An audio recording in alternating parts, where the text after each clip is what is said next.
Chapitre 77, le troisième prince. Parle le moins fort. Dhyana, l'homme lézard, regardait autour de lui entre les étagères de la deuxième bibliothèque. La seule autre personne présente dans la bibliothèque était Ouiemouin-Mun. Alors Ouiemouin-Mun, la vieille femme aux cheveux blancs soigneusement attachés, dit : C'est parce que tu as dit quelque chose de si ridicule. Depuis 100 ans, la règle est que le premier enfant devienne prince héritier. Mais il y avait des exceptions. Vous dites encore des bêtises. Il y avait des raisons spécifiques à ces cas particuliers. Alors pourquoi pas cette fois-ci ? Ouiemouin-Mun soupira et réfléchit à ce que Dhyana avait dit. Tout le monde dans le palais était silencieux sur le fait que le premier prince, Vazen, avait un problème. Même s'il était assez vieux maintenant, il négligeait ses études pour se consacrer au jeu. La rumeur courait qu'il avait récemment appris à chasser et qu'il parcourait les montagnes avec les bons moins pour moins riens habitants d'Orazan. Mais Dhyana, peu de ministres penseront de cette façon. Oui, bien sûr. Dhyana était un jeune homme lézard aux écailles blanches et aux yeux rouges, né dans un petit village sans nom dans une vallée de la péninsule. Dhyana renifla et dit : À votre avis, à quel point les ministres aimeraient-ils un roi ignorant des affaires nationales et n'aimant que jouer ? Faites attention à ce que vous dites. Ouiemouin-Mun s'éclaircit la gorge. Cependant, Dhyana n'avait pas tort. Plus de 100 ans s'étaient écoulés depuis la mort de Lakrak. Les descendants de Lakrak continuèrent à former la famille royale de Blackscale, et bien qu'il y ait eu des rois remarquables, on serait difficilement déprimé de dire qu'ils ont eu autant de succès que Lakrak. Et parmi les rois de Blackscale, il y avait un roi qui n'avait pas reçu des évaluations aussi favorables. Pensa Ouiemouin-Mun. Bien que ce soit une pensée présomptueuse, objectivement parlant, le roi de la sérénité est aussi comme ça. Il a reçu l'épithète de maintien de la paix dans le pays uniquement parce qu'il n'avait réalisé aucune réussite administrative au cours de la décennie écoulée après être devenu roi. Ouiemouin-Mun sympathisait grandement avec les paroles de l'homme lézard blanc. Cependant, Ouiemouin-Mun était à la tête du ministère de gauche, poste créé après la mort de Lakrak. Lakrak et Zaol n'ont eu que 3 enfants, mais ces 3 enfants ont eu d'autres enfants. À mesure que la famille royale s'agrandissait, il devenait nécessaire que des personnes assistent le roi et la famille royale et accomplissent diverses tâches, mais les choses pourraient devenir gênantes s'il s'agissait également d'hommes lézards. Puisqu'il résiderait dans le palais, il était possible qu'il ait un enfant avec l'un des membres de la famille royale, et des problèmes politiques surgiraient si cela se produisait fréquemment. Par conséquent, la famille royale de Blackscale a trouvé une solution simple. La famille royale a besoin de travailleurs, mais si les travailleurs sont également des hommes lézards, il deviendrait difficile d'empêcher le désordre dans la famille royale. Par conséquent, aucun homme lézard ne pouvait obtenir le poste. Bien sûr, il y avait l'option de la castration, mais cela ne serait pas viable puisque personne n'enverrait ses enfants au palais si c'était ce qui les attendait. Depuis lors, le poste a reçu le nom de ministre de gauche car il serait chargé de gérer le palais intérieur du trône. Ainsi, comme Ouiemouin-Mun était en charge des ministres de gauche, elle était chargée de prévenir les troubles dans le palais et de maintenir la paix. Ouiemouin-Mun a alors dit : Je suis sûr que vous savez que King of Serenity souffre d'une maladie, n'est-ce pas ? C'est une personne particulièrement sensible, il sera donc très contrarié s'il entend une opinion aussi tranchée. Dhyana hocha la tête. Je n'y avais pas pensé. Alors bien sûr, vous, chef des ministres de gauche, devriez faire part à l'avance de mon opinion. Quoi ? Les choses ne tourneraient-elles pas au chaos si je demandais au premier prince de renoncer à devenir prince héritier et de dire que le troisième prince devrait être nommé à sa place ? Vous devez donc faire de votre mieux pour gérer les choses, notamment pour la maladie de Sa Majesté. Eh bien, je vais y aller maintenant. Attends. Dhyana. Ouiemouin-Mun ne put s'empêcher de saisir l'avant-bras de Dhyana lorsqu'il se retourna. Ce jeune homme lézard était très têtu, alors Mun n'avait d'autre choix que de dire qu'elle donnerait des indices au roi dès que possible, c'est-à-dire le lendemain. Dayanin semblait mécontent, mais il a promis de ne pas faire appel demain. Mun soupira en regardant Dayanin partir. À votre avis, combien de vies avons-nous? La majorité des ministres actuels du gouvernement, également appelés ministres de droite, étaient les descendants des guerriers de Lakrak dans le passé. Les guerriers de cette époque, ou pour être plus exact, les guerriers adjoints, avaient été reconnus pour leurs réalisations et avaient acquis le statut d'aristocratie. Cependant, il y avait un problème avec eux. Tout comme la famille royale qui a continué la lignée de Lakrak n'était pas la meilleure, tous les descendants des guerriers n'ont pas agi comme les guerriers le devraient. Certains plaisantent en disant qu'il leur serait difficile de superviser les affaires nationales puisqu'ils sont des descendants de guerriers, mais les guerriers de cette époque étaient des hommes sages qui ne se battaient pas seulement parce qu'ils avaient des pouvoirs. Néanmoins, les ministres actuels ont abusé de leur statut d'aristocrates et ont transmis leurs fonctions sans parvenir à rien. Il était très difficile pour Dayanin, un homme lézard, de devenir un bon ministre puisqu'il n'avait hérité d'aucun sang noble, et il souffrait même de préjugés de la part des autres et était considéré comme porteur d'une ancienne malédiction à cause de ses écailles blanches. Même si le ministre de la chasse occupe le poste le plus bas de tous, il a eu beaucoup de chance. Quoi qu'il en soit, Mun accordait une grande estime à Dayanin parce qu'il avait gagné sa position grâce à ses propres efforts. Que se passerait-il si une telle personne évoquait l'idée que le troisième prince serait prince héritier? S'il avait de la chance, il se sauverait grâce à quelques machinations politiques et rentrerait chez lui, mais s'il n'avait pas de chance, il serait enterré sans que personne ne le sache. Mun réfléchit aux paroles de Dayanin, qui avait provoqué des vagues dans son esprit calme. Non, il serait plus juste de dire qu'ils ont provoqué de grosses vagues. Le troisième prince au même moment, le troisième prince Kyle Khorasan était avec son professeur, Ravouinke. Il faisait une courte pause et profitait de quelques rafraîchissements après avoir étudié. Les rafraîchissements semblaient simples, des galettes de riz préparées en utilisant des moulins à eau pour pailler le riz des plaines du sud de Black Scale. Mais ils étaient particulièrement savoureux lorsqu'ils étaient trempés dans du miel récolté dans les ruches de la vallée occidentale d'Orazan. Et ce qu'ils devaient boire était du thé vert fabriqué à partir des feuilles cueillies par les elfes sur la côte nord. Permettez-moi de vous poser une question, Votre Altesse. Poursuivre. Kyle regarda tranquillement l'intérieur de sa tasse de thé. Du point de vue de Ravouin, Kyle était une personne brillante et intelligente, également connue comme un génie, mais il ne pouvait pas être correctement évalué à cause de la partie de lui qui était vide et ennuyeuse. Alors Ravouin dit: Vous avez déjà lu tous les livres de la première bibliothèque, je dois donc vous demander quelles sont les orientations futures de vos études. Quel est ton livre préféré? Fr et web roman. Kyle fronça légèrement les sourcils et leva les yeux vers Ravouin.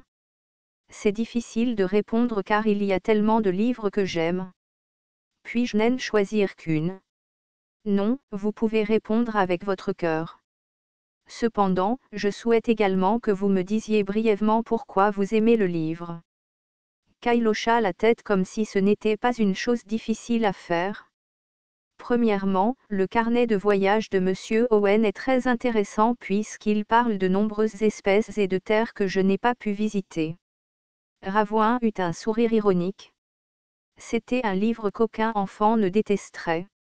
Le conteur Owen a vécu à l'époque où vivait Lakrak et a laissé de nombreuses anecdotes sur Lakrak. Il y avait toujours des histoires faisant l'éloge d'Owen partout dans Black Scale, et Owen lui-même avait gravé des histoires sur les monuments avec un ciseau et un marteau. Parmi les histoires, la plus célèbre était son journal de voyage. Owen ne les considérait que comme son propre journal personnel, mais ses écrits étaient très détaillés. Il avait voyagé dans de nombreux endroits et dans de nombreux pays, et il était un écrivain si habile que son journal se lisait comme s'il s'adressait au lecteur. Il a donc fini par circuler dans de nombreux autres pays autres que Black Scale également. Une anecdote célèbre liée au Travel Journal était qu'il était incomplet. Après qu'Owen ait écrit jusqu'à 9 volumes, il a voyagé vers l'Ouest au cours de ces dernières années et il ne restait plus de documents. Owen était probablement mort, mais beaucoup de gens pensaient qu'il serait encore en train d'écrire un journal pour la dernière fois quelque part. Et à cause de ces hypothèses, les gens cherchaient le 10e volume insaisissable de son journal, mais il était toujours introuvable.